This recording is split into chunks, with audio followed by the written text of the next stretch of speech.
Des bâtiments toujours en feu au petit matin, d'autres presque totalement effondrés, tous touchés par des frappes israéliennes.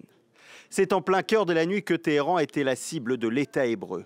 Plusieurs explosions coordonnées et d'épais nuages de fumée qui s'élèvent dans le ciel de la capitale iranienne. Des frappes qui ont également touché la ville de Natanz, dans le centre du pays, où se trouve le principal site d'enrichissement d'uranium d'Iran. L'objectif affiché par Israël est clair, viser des sites nucléaires et militaires iraniens.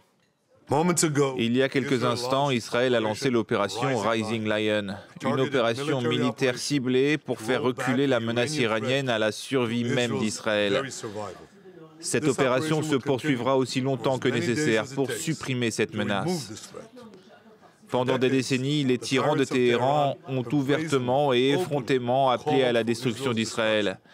Ils ont soutenu leur rhétorique génocidaire par un programme pour développer des armes nucléaires. Des frappes qui ont déjà fait plusieurs victimes de haut rang, à commencer par cet homme, Hossein Salami, le chef des gardiens de la Révolution, tué dans l'attaque israélienne.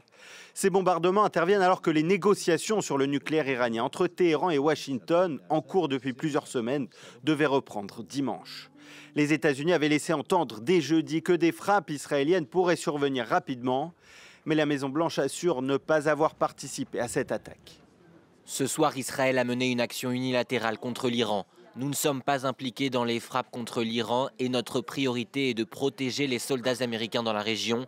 Que cela soit clair, l'Iran ne devrait pas viser les intérêts ou le personnel américain. Immédiatement, l'espace aérien iranien a été fermé. Aucun vol également à l'aéroport de Tel Aviv. Israël dit se préparer à une riposte et a déclaré l'état d'urgence.